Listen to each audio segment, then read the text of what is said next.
Betty, Oui. on part sur les podiums avec vous. Allez. Parce que c'était l'événement de ces 10 derniers jours à Paris. La Fashion Week a refermé ses portes Oui. en nous laissant des étoiles plein les yeux ou alors parfois un peu dubitatif. Oui, c'est un peu bizarre la Fashion Week. J'ai envie de vous mettre dans l'ambiance avec cette chanson de Madonna. Voilà, Vogue. Ambiance défilé de mode, voilà, Maya connaît la chorégraphie, c'est parfait.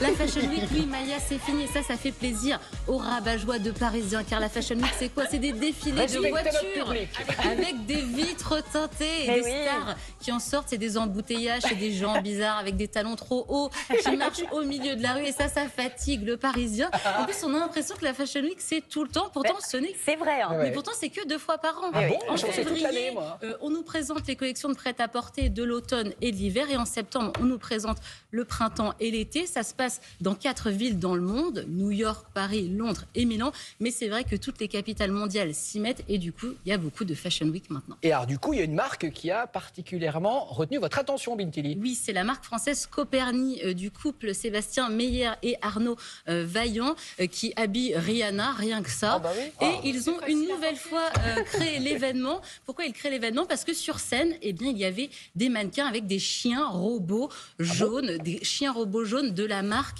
américaine qui s'appelle Boston Dynamics. Vous allez les voir, ces chiens robots. Voilà, c'est quand même assez impressionnant. Et donc, eh bien, on a un chien robot qui a enlevé carrément la robe d'une mannequin, un autre qui a tenu un sac à main. Regardez ces images.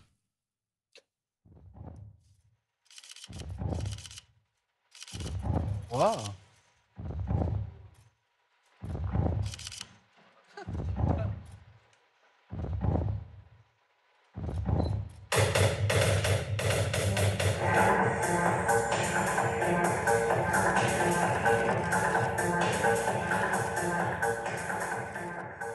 Surprenant.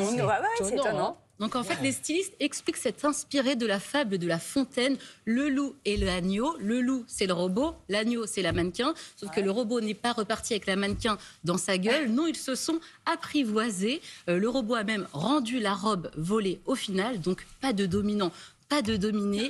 Les stylistes ont voulu nous expliquer que c'est en fait leur vision de l'avenir, un avenir positif où les humains et les robots pourraient cohabiter. C'est bien. Mais c'est bien de mettre un sous-texte aussi parce que... Oui, c'est pas mal Je pense d'expliquer. que c'est utile. Voilà. Non, c'est bien. Je pense que c'est tout à fait utile. Coperni avait déjà marqué les esprits. C'était quand à la Fashion Week en septembre dernier. En septembre, et oui, avec cette robe spray créée en direct sur la mannequin Bella Hadid. Vous voyez ces images. Donc c'est un spray et au final ça devient une robe. Et bien qu'est-ce que vous gagnez? 300 000 abonnés sur Instagram et des ventes en plus. Voilà. Ah ouais. Mais c'était aussi très impressionnant ce happening sur le podium.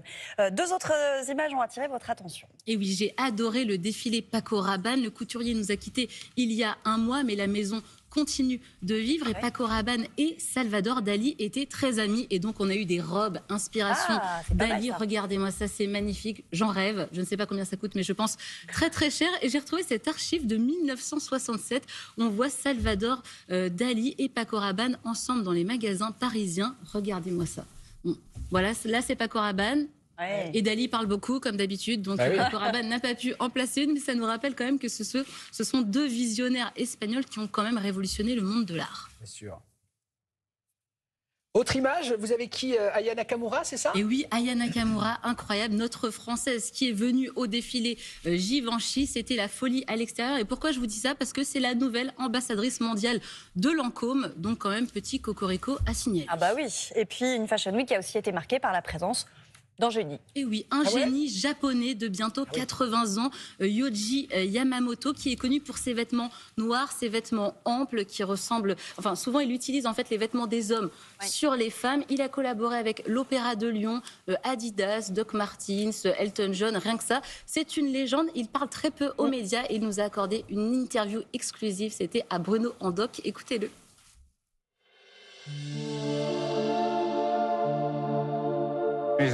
La mode est ennuyeuse. Tout le monde peut en faire. Tout le monde peut devenir créateur de mode. Parce que quand vous sortez diplômé d'une école de mode, vous pouvez vous décréter créateur. Mais pour devenir performant, pour devenir un excellent créateur, ça prend du temps. Et vous devez travailler dur. vraiment dur. Mais on ne s'imagine pas à quel point c'est excitant.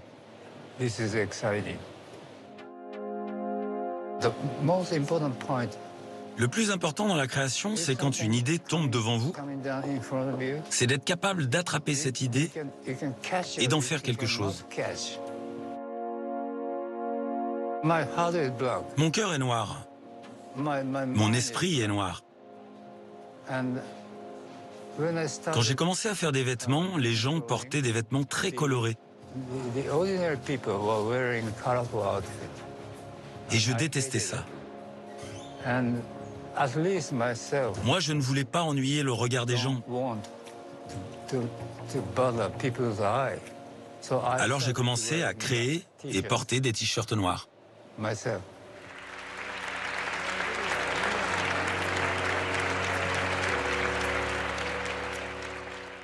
Voilà, incroyable. La mode est ennuyeuse, c'est lui qui le dit. Moi, je trouve la mode fascinante. Préparez vos plus beaux habits. Moi, j'ai prévu mes lunettes de soleil déjà pour la prochaine Fashion Week, du 25 septembre au 3 octobre. Et si vous n'aimez pas les embouteillages, et ben vous posez la RTT et vous quittez Paris. Voilà. Merci Vintilly. On va marquer une petite pause et on va retrouver Frédéric Zetoun qui a rencontré, on l'adore, ce chanteur-là. À tout de suite.